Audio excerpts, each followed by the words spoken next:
So welcome back to the Smoke Pit. My name is Dan, and sorry to say, but we had to fire our co-host, Mike Sensi. He was just too drunk and unprofessional all the time, so we have a replacement here. Anne, why don't you take it away? Hey, I'm Anne O'Neill. Nice to meet you guys. So what are we talking about today, Anne? We can talk about literally anything and everything you want. It's your show. I'm just Mike's replacement. Yeah, we're just kidding about that. He's overseas on a work trip right now, and so we have a fierce demand for content. You savages want us to do 2 episodes a week, but we don't have the mental energy or the jokes to be able to put out that much content. So Anne is a friend of ours. She's kind enough to step in. Will you tell us a little bit about your background? So I live in Hampton Roads along with you and Mike. And been here most of my life. Grew up in a military family, which is pretty common in this area. And I'm a law enforcement officer in the area. Fantastic. What has been the most surprising thing about law enforcement? It is literally tickets to the greatest show on earth. Oh, yeah? Yeah, there's so many times where I'm sitting there and I'm just looking at my coworkers and I'm just thinking, is this real life? Is this actually happening right now? Is this the real life or is it fantasy? All right, that's enough of that. I think I broke some some window pane somewhere. Off key and off pitch. I am a man of many talents. You know, a gentleman and a scholar. So, without giving too much away, just for OPSEC reasons, she works in probably the most colorful part of this area. We have 7 cities that kind of encompass an hour driving radius or so, and I would probably say my least favorite area is where she works. We can call it Detroit. Okay. Yeah, I almost got carjacked there. Like, I was literally sitting at a stop sign. I take this gal out to breakfast, and she's a bit of a ditz, and so she stops at the stop sign, and she's, you're looking at Pinterest or something dumb, and this car with, like, these big hoopty rims comes screaming out in front of us, blocks the intersection, 2 guys get out, and so, I hit the automatic button on the windows, I hang my Glock out the window, and they get back in their car and drive away. And I was like, drive? She's like, what do you mean? Like, we almost got carjacked, like, drive. Like, well, what do you, just don't ask any questions. Just drive. Like, pedal the metal. Well, you don't have to be mean and yell at me. Like, we almost died. Like, drive, woman. I remember you telling me that story the first night we met. Yeah. And I don't have many stories. The area, don't call me out. the area that you described that happening in is actually like a nicer part of town. That's like the sad thing about it. But definitely a very Detroit city. Okay. Very Detroit story. So there are a lot of similarities between the military and law enforcement. There's if you had a Venn diagram, there would be a lot in the middle. What do you think are some things that are unique to the LEO, or the law enforcement officer? For those who don't know the acronym, what do you think there are a few things that are specifically unique to that you may not necessarily see in the military? I would probably say, as someone who's never served in the military before, something that's unique to law enforcement is a certain level of empathy that you have to have for people, or at least express to people, regardless of whether or not you identify with their lifestyle. Okay. So oftentimes we find ourselves, comforting, family members who just lost somebody who may have been not that great of a person. They may have been a drug dealer or, previous history of violent crimes. You still have to show a level of empathy, even though, let's face it, it's a bad guy. They might have deserved it, Yeah. Yeah, that's interesting. Like he might have been robbing a store. He might have been on drugs. He might be the type to clap when the plane lands. Just terrible people. It's okay to laugh at my jokes. I'm kidding. Let's be honest. We know that you're funny. Yeah. Once that one came out, I was just like, man, Dan, like I really expect more of you. So I was disappointed in myself in that joke, but I'll do better. That's all you can ever ask for. I mean, when you're working in law enforcement, humor is such an important and integral like part of what we do, because that's how you decompress. You see a lot of traumatic stuff. Yeah. And a lot of times, oftentimes, it ends up being a punchline or a joke of sorts. Oh, yeah. And I think that's kind of unique to the law enforcement perspective, where in the military, you have guys may go on 1 or 2 deployments and, they're overseas for 7 or 9 months. But, in the law enforcement, you wake up, 5-6 days a week, if not more. If you work overtime and such, and you put on the uniform, you put on the body armor, you put on the duty belt, and you go out and you do things and you see things. As where like the military, you might have some guy who gets rocketed, or one IED attack, and their entire deployment they milk it for the rest of their life. Where you have law enforcement who might experience dozens, if not hundreds, of shitty situations over the course of a 20-year career. Yeah, absolutely. And this is something that I've definitely made into my career. Like, this is what I want to do for, the next 25 years until I'm able to retire. So just in the 5 years that I've been in law enforcement, I've seen so many different things, funny things, sad things, interesting things. I've learned so much in that span of time. It's just kind of mind-boggling. So, say you were on a podcast with a cute guy and you wanted to impress him with a funny story. What would be your go-to? Oh man, there's so many. I would probably say, okay, so I've got this like really cute guy sitting next to me, which BT dubs, between the fuck, marry, kill that you guys do every week, 10 out of 10 would marry. You're too kind. I'm blushing. I'm glad you guys can't see me. The story that I would probably go to actually is a pretty recent one, so it's very like fresh in my memory. Get dispatched to a 911 hang up. So there's different nature codes that dispatchers will send you to, and it's just like a kind of catch-all category. If someone picks up the phone, they call 911. They don't really know what's going on. They can't get much out of the person who's calling. They send you to it as a 911 hang up. Yeah, our executive producer, Mike, EP Mike, he had something like that recently. He put the belt too tight around his neck when he was autoerotic asphyxiation, and he called 911, but then the buckle broke, and he was able to breathe again. He's like, oh, no, we're good.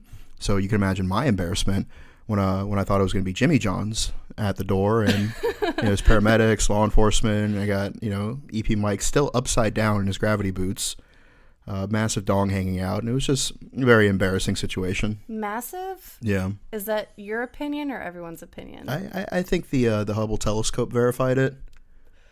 Wait. They're like, oh, we could see the Great Wall of China. Oh my God, no, that's just EP Mike. Oh, fair enough. Yep. So I go to this 911 hang up. I would just like to say, like, I can read in her eyes that her answers for the fuck, marry, kill just changed. All right, you guys can't see it. See, now she's blushing.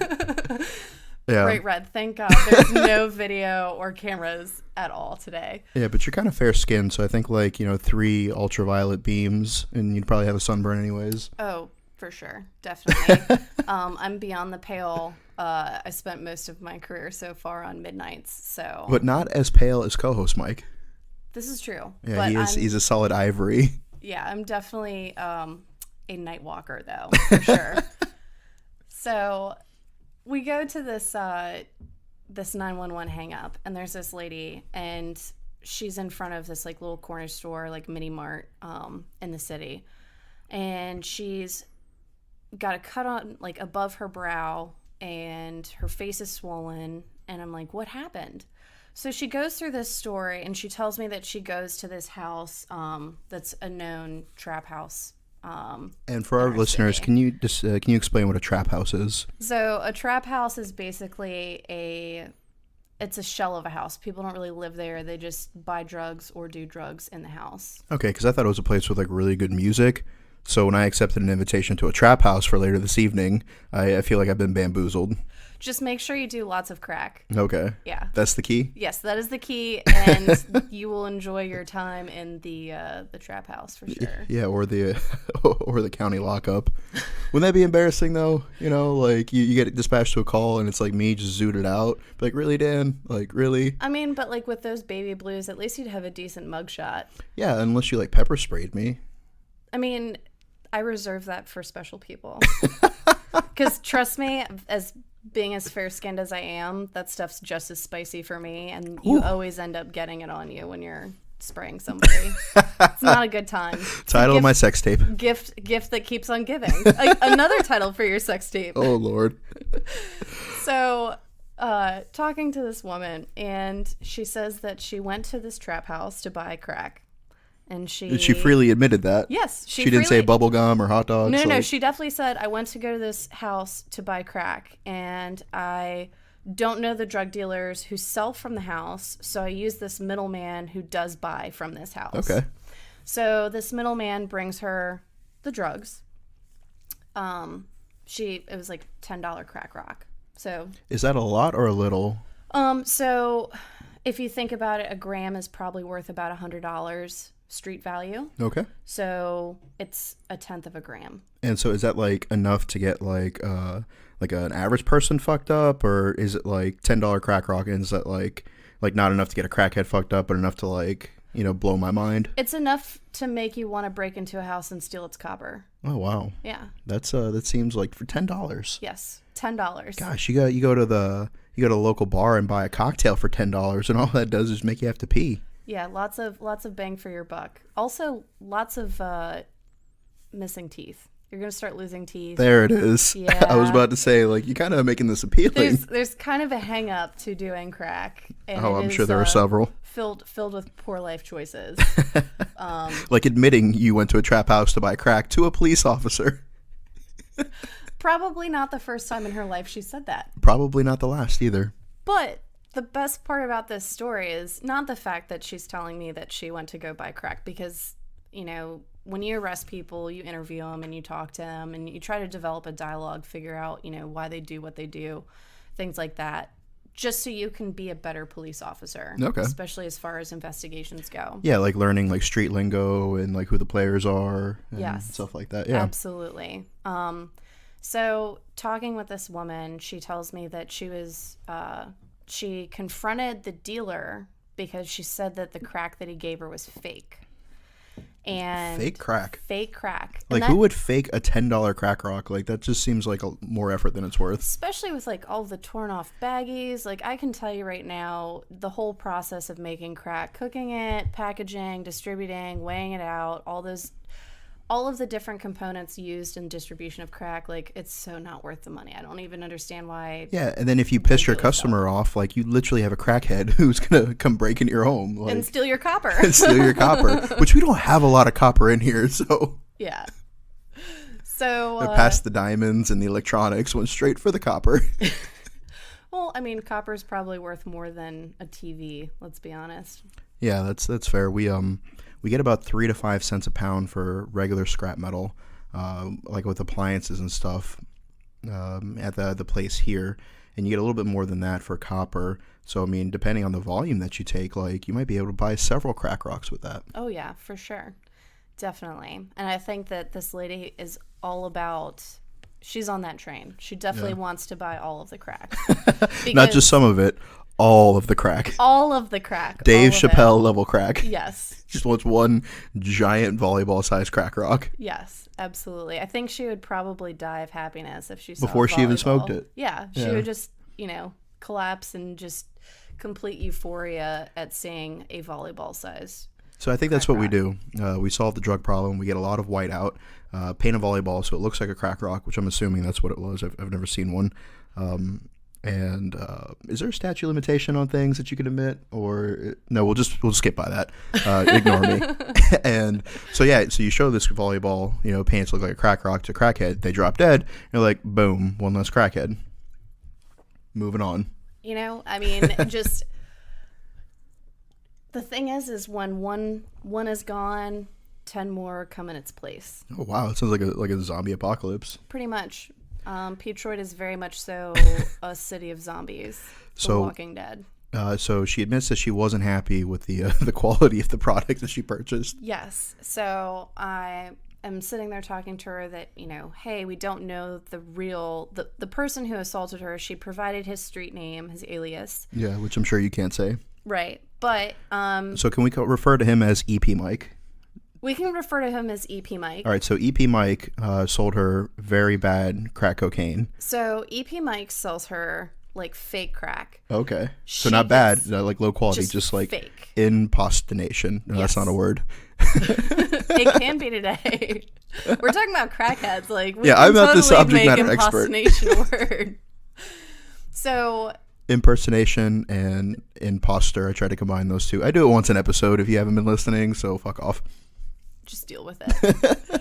So, she buys this fake crack and she realizes it's fake.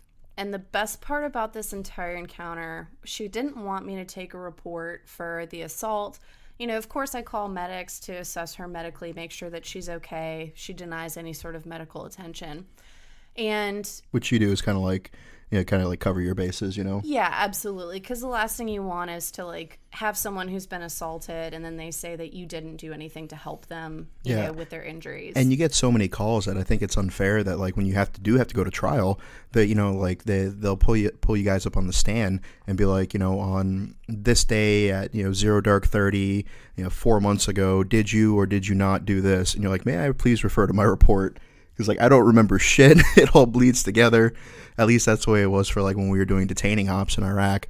Like I didn't remember shit. All the days blur together. So I'm like, look, if it's in the report, it's in the report. If it's not, it's not. Like, what do you want from me? Yeah, and that's how it normally goes when stuff goes to trial. You refer to your notes, you watch your body camera footage, which, you know, Would be a lot of me dancing in the mirror if I was a cop. I was kind of dreading coming on this podcast because I sit there and I watch my body camera footage and I hear my voice and I just cringe at my own voice. Oh well, we'll So take I'm sorry for talking. we'll have EP Mike change your voice to like a Samuel L. Jackson-esque kind of like. Amazing. Yeah. I love it. And so if you could just say motherfucker like more frequently, so it would be more natural. Oh, hold my beer. Yeah. Yeah. No. Hold my beer, motherfucker. There it is.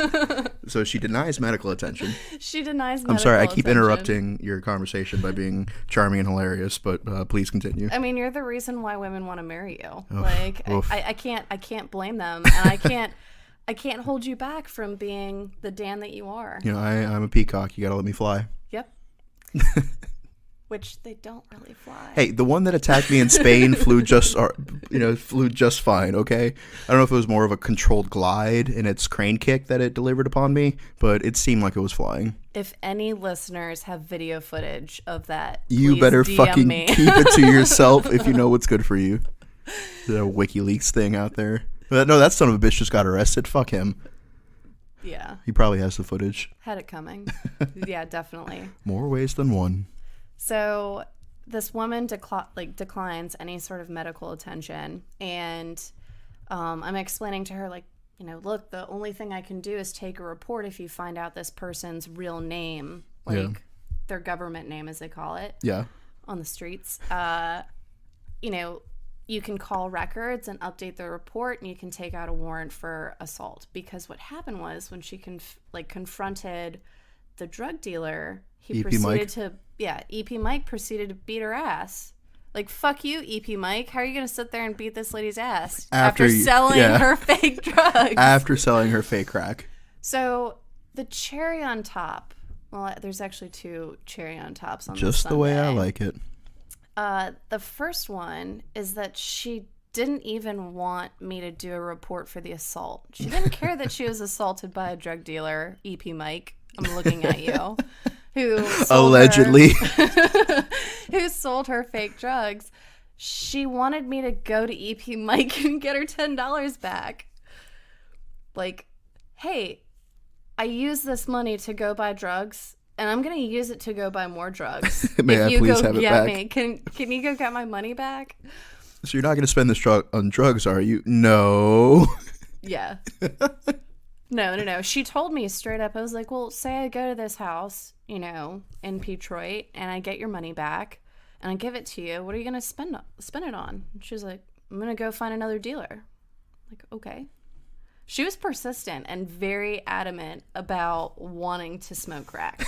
She's like, that was her goal for the night. You know, simple goals are often the most obtainable.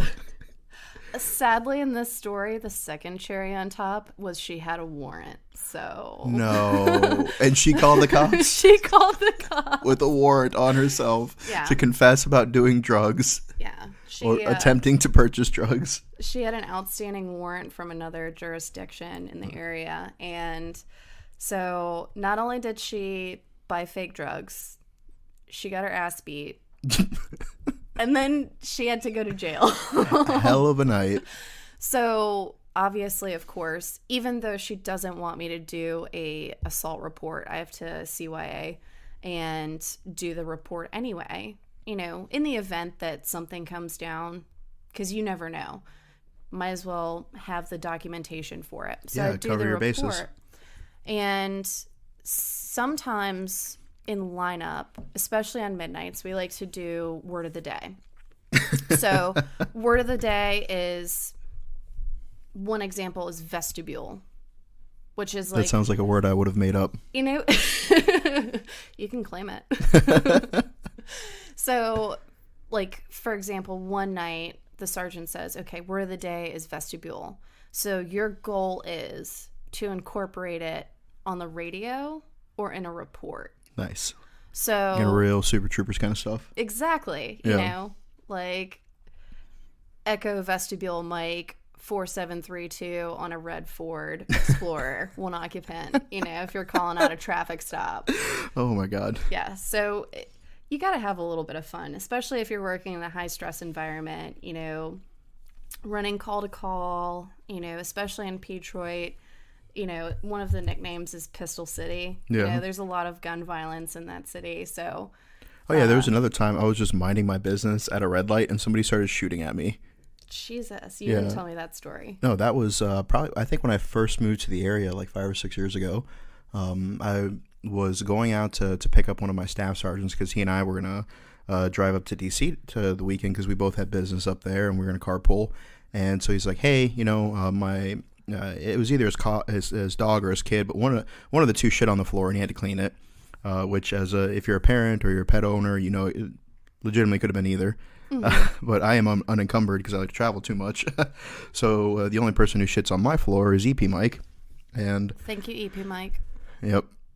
Selling fake drugs, shitting on the floor, having a massive dong visible from space. Just a very diverse man. He's been doing really good with the podcast recently. So he's the second shittiest producer in the world now. No longer the worst. So round of applause for him. So I get there and he's like, yeah, it's someone shit on the floor. I have yet to identify the culprit. I'm like, all right, Roger. I pull up my phone. There's a Subway around the corner. I'm like, all right, well, I'm going to go get a sandwich. And so I'm driving to Subway, sitting at a red light, and then, you know, like the all too familiar pop, you know, whiz, pop, crack. And I'm like, oh, well, somebody is displeased at my presence all alone at this intersection. So I pull my pistol out, which Virginia is awesome with concealed carry permit. Like, it took me like 2 weeks to get. So it actually feels good to be able to legally carry a weapon versus like if you're somewhere like California or DC where, you know, you can't carry and it's number one bullshit.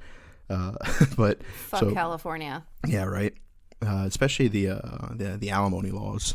Those are some fucking. I've seen too many dudes who get stationed in California and their wives wait till they get to California to file for divorce because they know that they'll get more money out there. And but yeah, so I pull my pistol, punch the gas, you know, run the intersection, and I was out of there. And so I make my way back to his house, and I was like, dude, fucking somebody just shot at me. He's like, oh yeah, that happens here. Yep. Yeah. I figured it's just kind of like maybe like the way they celebrate, you know, like Kobe drained a 3-pointer to win the game, and they're like pop, pop, pop, like in the Middle East. Oh, see, on New Year's. Oh Lord. Every New Year's, I've got a few different videos from like when I was working, just listening to the city when when the clock strikes 12. Like, hello, you're in Fallujah. Yeah, and so that I think that's kind of where the Venn diagram would intersect is with the similarities between, you know, law enforcement and the military is, like you mentioned, the dark humor, the fact that when you're performing your duties, generally something went wrong. There aren't many times in the military, overseas or in law enforcement where you're performing your duties and you're like, oh, gee willikers, like this went better than expected. There's been several times where I'm like, well, that went better than I could have hoped for, I guess. No, but just like the situation in general. Oh, like yeah. very, very few times you get a dispatch call because they're giving out free tacos to uniform law. I can, hand to God, I've never been dispatched to a call where they're like, hey, I need you to respond to this location because they have free tacos for you. Right? You know, or margaritas. Yeah, or there's a schoolgirl who would like to read you a poem. Shit, I'll take a Gatorade. You know, like, hey, like, they're handing out free Gatorades for people. Like, normally if they're handing out, waters or Gatorades, it's because it's the command bus and some shit went really bad. Yeah. And I'm tied up on something and, yeah. Ooh, tell me more about that. About the command bus? No, being tied up on something. Ooh, kinky. Your words, not mine. Handcuffs go on criminals, not on me. See, the unfortunate thing about being a larger man is that it's very difficult to get my hands all the way behind my back. So being handcuffed is, my hands behind my back is a legit fear of mine. Well, don't fret because it's pretty standard practice for officers to carry 2 sets of cuffs. Ooh, that's that is relieving because I have this feeling that I'll either be with co-host Mike or EP Mike, and they'll do something stupid as they're drinking, as they are known to do, and I will be the one who gets tased and arrested for it because I am the larger. So when they look over to the group, they see me and they're like, okay, he's the biggest threat. Let's take him out first, and then I'll end up in the back of a squad car with 2 dislocated shoulders. Yeah, they would probably put on 1 set at first, and then if you're like, hey, I've got shoulder issues, or hey, this is really uncomfortable, they normally slip on 2 sets. Yeah, because I never listened to Detainee when they said that shit. I'm like, well, sucks to suck. Back to the 7 ton. Right. I mean, I guess especially, here's I guess another difference between law enforcement and military is typically military personnel are dealing with subjects who are not U.S. citizens. Yeah. Or not even U.S. citizens, but people Astute in observation. The U.S. Yeah. Yeah. So obviously we have to be a lot more PC. We have to be a lot more mindful as far as civil rights and violating, people's rights and things like that, following case law and, trying to be as educated as you can about what you do. Yeah, that makes sense. So for the remainder of the episode, any abuse of detainees that I may or may not speak to is a fan fiction that I am writing about, and not actual examples of things myself or my constituents may have actually done. But there was a time where we got a raid. And so it's middle of the night. We're up by the Euphrates River, Al Anbar province, near the Syrian border, and we set the cordon. We do the raid, pull the guy out. We have a flexi cuffed, we have the blindfold on. We're taking him to the truck, and he's just like in Arabic. He's like, don't worry about these cocksuckers. Like, they'll get theirs.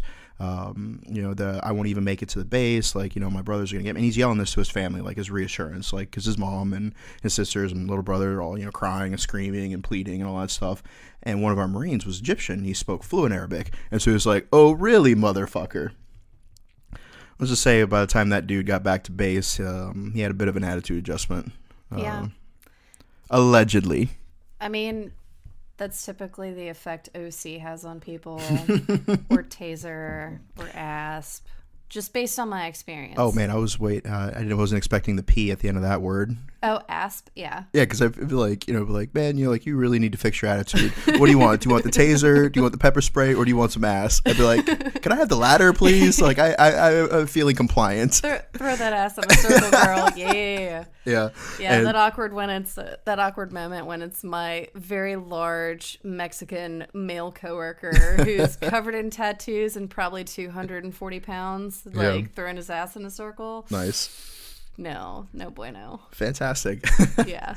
And so we heard that, and then I heard a loud crash, and so I sent 2 of my boots, which what do you guys call rookies? I've seen enough TV. Rookies, yeah. Is that what you guys actually call them, or is that Hollywood? Sometimes I'll call them rookies. Like, hey, rookie, especially the department I work for is such a new and young department. Like, I personally am like the most senior person for my district on midnights. Oh, wow. For the platoon I work on. And there's 2 midnight platoons. So the fact that I'm the most senior person at 5 years kind of is a huge indicator for you as far as like how young the department really is. Oh, yeah. So if you don't know someone's name, if they're in field training, or because a lot of times if it's a recruit that's in field training, you may not have a chance to interact with them enough to learn their name. So you can call them rookie. Sometimes you call them boot, but you know, at the end of the day, they're still the fucking new guy. Yeah, so, you know, FNG, the fucking new guy. For, you know, Army listeners, boot is what we refer to as, like, the new guy. Because you think about, like, you know, troops showing up to different conflicts. You know, it's easy to distinguish them because they have brand new boots on versus, you know, the old salts. Or take it back a little further, the nautical days where, you know, they're swabbing the deck. And the bottom of the boots were, you know, done with leather and they didn't have grips like we do now. So if you were swabbing the deck and wearing your boots, you would slip and fall, and all the, you know, all the salt dogs would laugh at you and call you a boot. So we're sitting there and I hear this loud crash, and so I look over at 2 boots. I'm like, hey, you know, go check that out. So the boots fuck off, and they come out with like the mom, and like one of them kind of has like she's like an old fucking lady, and she's like to the point where she's like old and like brittle, so he doesn't want to like manhandle her. And so he's kind of like gently has his hand in like the crook of her elbow, like you know, you lead like a bratty kid. And the other guy comes out and he's got an AKS and a 100-round drum mag in his hand. And so apparently, like she had gone into a cache and pulled out this AKS, like the short stock. It's been a while since I fucking boned up on my, so don't fucking send me DMs like, oh, you should fucking know, like, fuck you.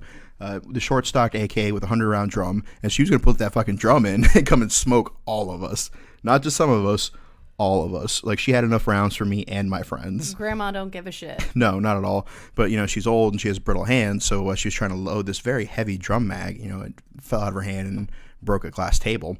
And we were just like, we looked at her like, really? Like, that definitely needs to be an arthritis commercial, like an arthritis medication commercial. Do you need to kill some Marines, but your hands are too tired? And she's like, well, Akbar. Yeah, and so like I was just like, well, what the fuck are we gonna do? Are we gonna arrest this old ass lady? Like, yeah, granted, she just tried to kill, but it was that dark humor. Like, well, sucks to suck. Like, you know, your son's going to jail, and now we're gonna beat him up even more. And so we just confiscated the weapon. You know, just kind of like told her to fuck off, because obviously she's not that big of a threat, and you know, we're not gonna be the dude because they're super sensitive about women over there. Like, if you, like, arrest a woman, like, you have to, like, take her husband with you as, like, an objective witness, which is really fucking weird. That is so bizarre. Yeah, because, like, yo, we caught her with fucking, you know, IED-making materials, like, underneath her burqa and shit. Like, she's a criminal. I couldn't imagine getting, like, a female who's a drug dealer and being like, hey, baby daddy, I need you to come with me so you can testify, like, not husband. To the facts. Yeah. Yeah, which baby daddy? And they're like, 1, 2, 3, not it. Yeah. Yeah, and so we're just like, all right, we're not going to arrest this old ass lady because the last thing we need is a protest outside the fucking base. Because they don't care that she was a terrorist. They care that she's an old lady. You know, like, you could fucking, you know, arrest all the young kids in the world. Nobody gives a shit. They're like, yeah, they're shitheads. Like, surprisingly, a lot of the Iraqis that I met had a strong sense of judgment and justice where it was mainly foreign fighters who would come into the area and kind of try to blend in with the local population, maybe rent or buy a home. But they weren't from there, right? And because you don't shit in your own backyard, so it wasn't the guy who lives in the corner store, who's blowing up his own shop with an RPG trying to get at us. Like that dude comes to work the next day and his store's blown up, and he's like, "What the fuck, man?" Yeah.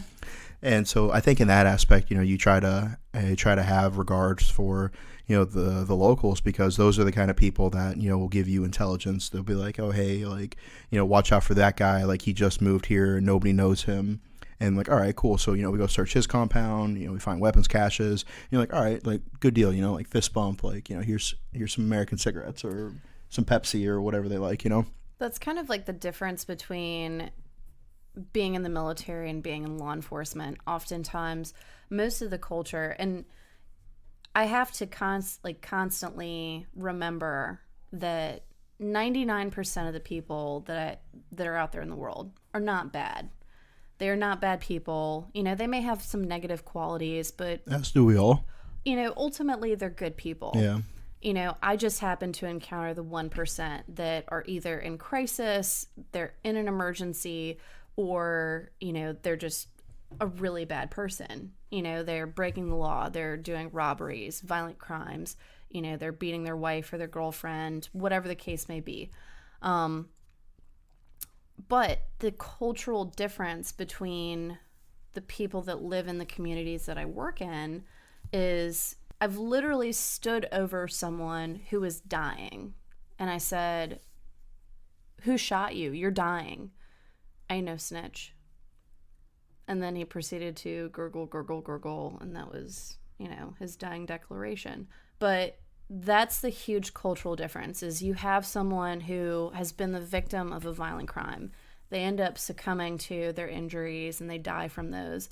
And they're still not going to tell you who did it because they think that they're going to make it out of that tunnel. They think they're going to stay in the fight and they're going to pull through. But oh gosh, I'd be dropping all kinds of names. I'd be like, it was my ex-girlfriend. it was Hillary Clinton. Like both of them. Yeah, it was Hillary Clinton and my ex-girlfriend. Like, wait, you didn't date Hillary Clinton? No, I said and. Yeah. And just clarifying. Honestly, I think given the opportunity, I might. Because I am fairly suicidal, so like, if I had the chance to have, suicide by Hillary, like I might take it. They're both pretty vitriolic people, like your ex and Hillary. Oof. Yeah. Oof.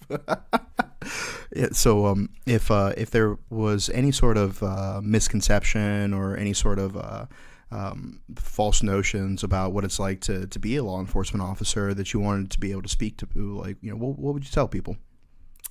There's so many. It really depends on the person because at the end of the day, something that I've learned, and I don't take anything personally anymore. I take a lot of things very personally. Like at work anyway. Yeah, gas went up 3 cents a gallon. I'm like, this is an attack on me and my desire to travel and my desires to be happy. I'm disappointed. No, when it comes to law enforcement, I don't take anything personally. I've had people say some really crazy, fucked up things to me. Yeah. And I don't take it personally. If someone lies to me about who they are because they have a warrant, I don't take it personally. It used to be very frustrating when someone was deceitful or would lie to you or, alter things or try to obstruct your investigation. As time goes on, you just kind of learn not to take it personally. Yeah.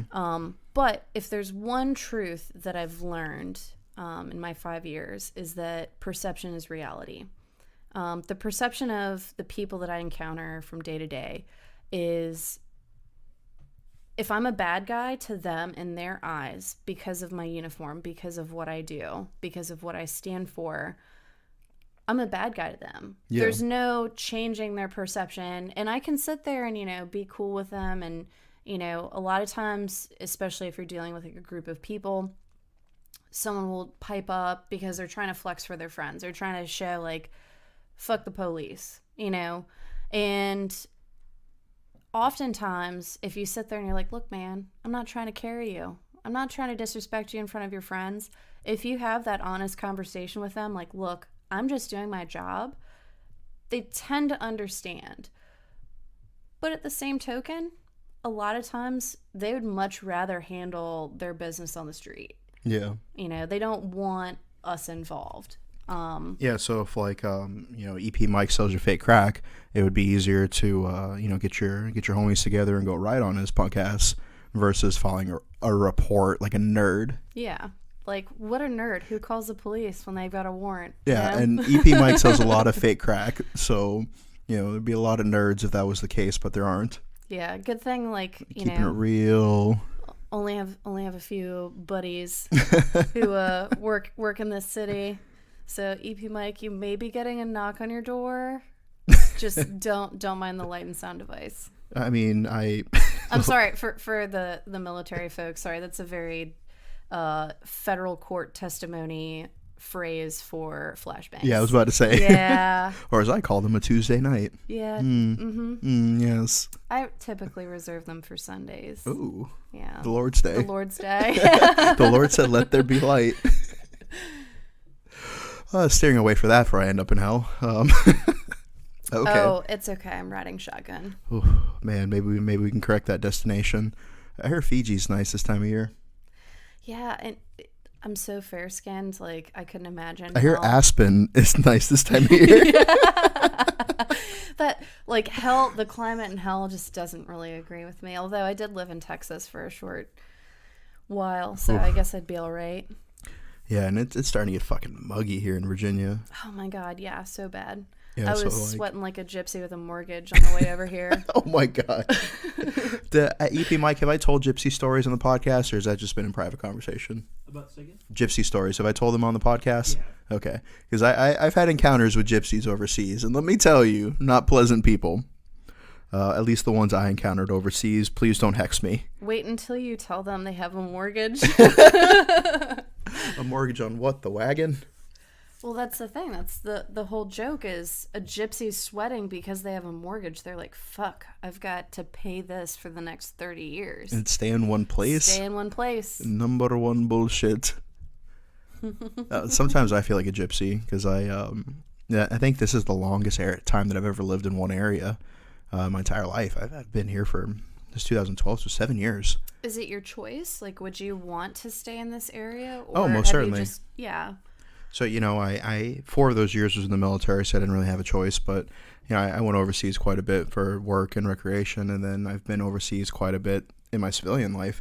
Mm-hmm. I did, let's see here, something like 14 or 15 countries in the last 7 years, just from here. And just this year, like I just got back from Norway. In a few days, I'm going to Mexico, and then I'm heading down to in June. I'm going to Australia. So any of our Australian listeners, if you're going to be near Sydney or Newcastle from I think the 4th through the 8th of June, shoot me a DM and we'll grab a beer. Maybe fight a stingray, avenge Steve Irwin. No, fight a kangaroo. Oh, that's on the list too. Me? Yeah. Yeah, kangaroo, an emu. Those. Yeah. There are lots of things that will be fought. And if I make it back from this trip, I have failed to fight enough animals.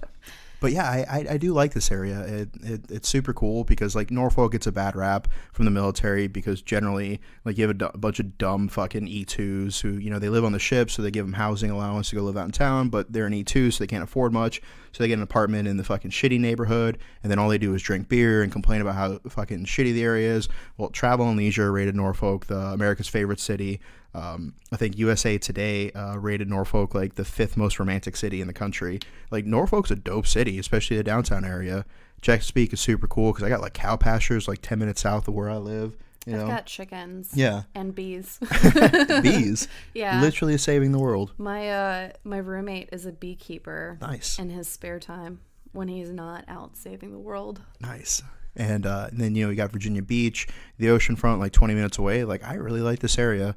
I've been here as a civilian for about 3 years, and I could possibly see myself staying here. Like if I dated a girl who was like, not a whore. Jesus. Too soon. Too soon.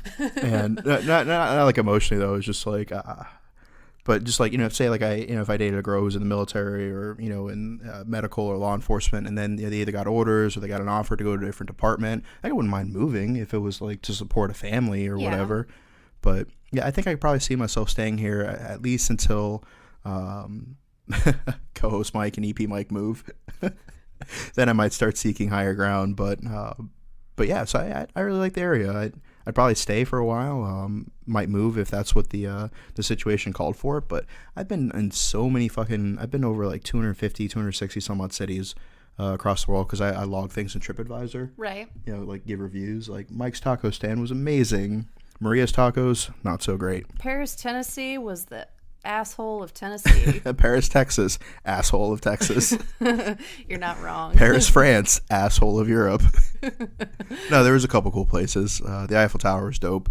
A few of the museums were cool. Like the French people that I met in Paris were pretty cool. Like the key is you have to like try to speak French, and then they'll be like, no, I speak English. But if you like come up to them speaking English, they'll basically tell you fuck off. Yeah. So if you're like buongiorno, j'appelle, and they're like, no, I speak English. That's Italian. Exactly. Buongiorno. What is Riverderci. But bonjour is, hello in French, so they Yeah. think you're just butchering it. Yeah. And, their sensible ears, don't want to, you have to hear their language butchered by, an Unless American. they're Tarantino fans, and then they get it. Then they get it. Yeah. And then I'm fucked because then they just think I speak impeccable French. Really holding up a facade. But the French that I met outside of Paris, like, those guys were assholes. Yeah. Yeah, one of them was just like, oh, I can't stand American cuisine. It's all the same. And I was like, lady, like, France is smaller than Texas. You have, your cuisine is just as different as in New York as it is in New Orleans, as it is, in Atlanta, as it is in San Francisco. Yeah, absolutely. Like, we have 300 plus million citizens, which is crazy to think that, like, we have the most gun owners, we have the most incarcerated people per capita. Like, America is literally the fucking Wild West when you talk to foreigners. Like, people, like, they'll see me like, you're from America? Like, how many times have you been shot? And I'm like, unrelated. My last time when I was overseas, I went to Europe. I spent most of my time in Germany, though. Went to Germany, Italy, and then the Czech Republic. Nice. And while in Germany, I remember specifically I was at the Hofbrauhaus. Are you being paid to say that? No, I wasn't. Like, good. I trust your accounts from here on out. Well, it was my dad recommended it to me, and I was born in Germany. Oh, so yeah? Never would have guessed. Kind of, yeah. For those of you who can't see me, She looks like the St. Pauli's girl. I'm Hitler's wet dream, basically. Oof. Blonde hair, blue eyes. EP Mike just sold himself in more than one way. There is yellow, white, and brown. The smell. Good thing these mics don't pick up scent. So, anywho, I'm overseas, and the Hofbrauhaus is obviously a beer garden. It's this giant brewery where they've got these really long tables. So obviously there's lots of talking to other people sitting down next to your party. Yeah. And I remember specifically, this group of people from England were there, and they were talking, and I was like, oh, you speak English. We speak English. This is awesome. We hadn't really had a chance to really talk a lot. There's been obviously a language barrier. I don't speak fluent German. Yeah. So you can only talk to somebody about so much. So we're talking to these people, and they're like, oh, you're from America. And then they start talking about gun laws and all this other stuff. Yeah. And I'm like, well, how does it feel knowing that, like, your butter knife is banned, asshole? And naturally, the people I was with my best friend, Corey, and her husband, who's in the Marines. And we left shortly thereafter. Yeah. We were tired of them. Yeah, I was in the UK, and I ran into a group of Australians. And integrity, this is literally a conversation I had.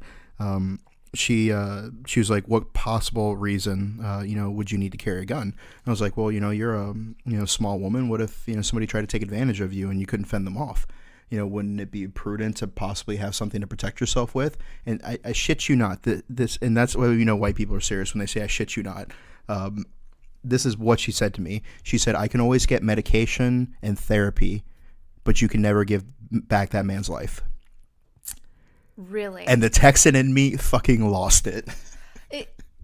As someone who, being a female in law enforcement, so a lot of your listeners may not be aware, the ratio of female to male law enforcement officers across the nation is about 1 to 12. Okay. So for every 12 male officers, there's about one of us female officers out there floating around just doing, hood rat shit with our friends. Popping caps. But I will say this, as a female officer, I've been kind of lended a unique perspective when it comes to law enforcement, because oftentimes I get dispatched to sexual assault or crimes involving children. It's not necessarily, it's been statistically proven that a sexual assault victim is just as likely to talk to a male officer as a female officer. In my experience, I've only seen one female victim request to speak to a female officer. But I get dispatched to a lot of those calls. I get that because, like, with us, like, whenever we had something where, there was, like, a female involved, like, it was always like, oh, we'll send the FET team out or send the Lioness team out, because it's just like, well, that's, like, you're here, like, put that piece of the puzzle or, that cube into that slot, Yeah, and I understand it because oftentimes it's easy to relate to, another woman. They don't feel as awkward or... Yeah, I feel like that shit would get, like, emotionally taxing, things. though. Yeah. Like, I would rather, like, be like, okay, like, so do you want to go to the assault victim or do you want to go break up this bar fight? I'd be like, fucking bar fight. Like, send me there. Oh, yeah, for sure. Like, Let me go fucking pepper spray myself. in internal affairs, I have a filing cabinet. I don't have a folder. It's kind of a problem. Yeah, I have a reserve seat. So, yeah. But, we'll save the taser stories for next time. Cause next time, so you're coming back. I'm Mike's temporary replacement. Miss you, bae. Oh, miss you so much. Aww. Please come back. He's just growing a white trash beard and eating Girl Scout cookies because his flight got delayed. Again. It's almost like EP Mike was in charge of scheduling his flights. Boom, roasted. Good job. But talking to victims of sexual assault, and that's not necessarily just females, because males can be victims of sexual assault as well. But speaking with females, I've yet to meet a female who is truly the victim of a sexual assault who would rather take medication or go to therapy than to have eliminated that person from the equation. Yes, that's exactly what the fuck I said. Yeah. But like, you have to understand, like, people across the world have, like, different beliefs and shit. And, like, we as Americans, we are a violent culture. We are a culture of war. We have spent 94% of the time that we've been a country in one armed conflict or another. Mm-hmm. Like, I think there was, like, a brief period, like, after the Civil War, where they're like, all right, we good? Back-to-back World War champs. Yeah. And... which is another fucking thing. I swear to God, if one more fucking person DMs me a meme about America losing, quote unquote, the Vietnam War, first of all, it wasn't a war, it was a conflict. Second of all, we dedicated more resources to taking the single island of Okinawa in World War II than we did to the entire Vietnam conflict. And third of all, fuckfaces, if you look at the kill to death ratios, America never lost a major battle in the war. So I don't know where the fuck they're getting this. I mean, granted, you could say that it was a failure of policy, but the fucking troops did a badass job. Like, there's a whole fucking generation of people who think that, the fucking rooster is the Grim Reaper. That fucking old song, Don't Fear the Rooster. Am I right about that, EP? Yeah. Yeah. So, like, okay, so I digress, however. I was going to say that's a mic drop if I've ever heard one. Yep. If I could afford to buy another one, I would. These weren't cheap. And yeah. So, yeah, that, and then, there are, if you go on the Wikipedia page, American conflicts, there will be a dozen different conflicts that you've never even heard of. American men and women, suffered and died in all kinds of shitholes all over the world and relatively forgotten. But, America is a culture of war. And, the fact that we have more gun owners than the UK and Australia have citizens combined, really, really says a lot. And so this violent culture with, like the movies and the TV and the video games and, the Ultimate Fighter and all that stuff. And not just that, but like, you have, the amateur sports, the contact sports and all the literature and the books. Like, I don't think I've read a book in the last, 10, 20 years that somebody didn't die in, you know? Actually, I take that back. I read Sophie's World, but I only read that because I was trying to impress a girl. It was Norwegian. Did it work for you? No, not at all. No. No. As most things, girls don't appreciate effort. They just want that raw animal attraction, because girls decide like within the first 30 seconds or whatever if they're going to bang a dude, according to some Cosmo study. Depends on how much tequila I've had. Yeah. So anyways, America's a violent culture, and you see the way that like people don't think about that way. If you read a lot of the studies that were done in Canada, the reason why there's not as much gun violence, even though like there's cities that are literally across the street from Detroit, like right on the other side of the border. Mm-hmm. And so theoretically you figured that would some of it spread out, but Canadians have the theory like, why would I point a gun at somebody like that? That's insane. But in Yeah. America, like, you see all these, like, videos on social media, where people are just, randomly shooting out into crowds or into cities or as they're driving, or pointing their guns at people or whatever. And it's just, and I think it stems from a lack of education. Education is so important, and without the encouragement of education and free thought, people just regurgitate the opinions that they've heard of other people and mimic the actions that they've seen of other people. And then, of course, without education, those lead to degenerative situations. And now you have, entire communities of, people in all over the country, in different communities. Doesn't matter, what sect or group or race or religion, every group has assholes. And whether you're in West Virginia or whether you're in Detroit, there's going to be some ill-educated motherfucker, shooting stop signs or doing something stupid, and somebody gets hurt. And then you have to dispatch, a law enforcement officer who's fucking tired and cranky because this is the third dumb shit call they've gotten that day. And you're just like, can I just have one nice day? Like. I mean, what you said about education is so true. My mom has been a teacher for the past 18 years. She teaches special needs children, and is a saint. Like, I aspire to have the level of patience that she has, and I know that I'm never going to have it. But I digress. Education is so key. There's a huge socioeconomic difference between, like, culturally in America, between the middle class and people who live in poverty. Working, like, as someone who's worked in public housing, whether it's private or publicly Section 8, the number one thing that you see when you walk into these homes, you'll see a couch in one room, a TV on the floor, clothes piled up in the corner of, like, the living room. You don't see any books.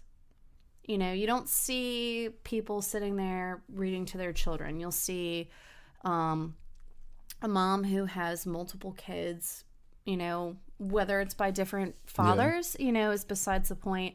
Possibly even multiple jobs. And that's something else too. You've got a lot of single moms who are out there working, or single parents, single income families, where you've got one person in that family who is the sole provider, and the problem is no one's reading to these kids. And so you sit there and, like, you respond to a homicide and you try to get a written statement from somebody as far as what happened, and you're talking to them and you ask them to describe what have you. And even if they're willing to, tell you what happened, they're not able to put it into words. Articulate. Exactly. They can't articulate what it was that they saw, what happened, how to describe the person. And there's a huge disconnect. And so then you've got people who are, uneducated, received insufficient education, and it's not the teacher's fault, because the teacher only has that child for a certain period of time during the day. It falls on the parents. And if the parents don't make education a focus for those families. Yeah.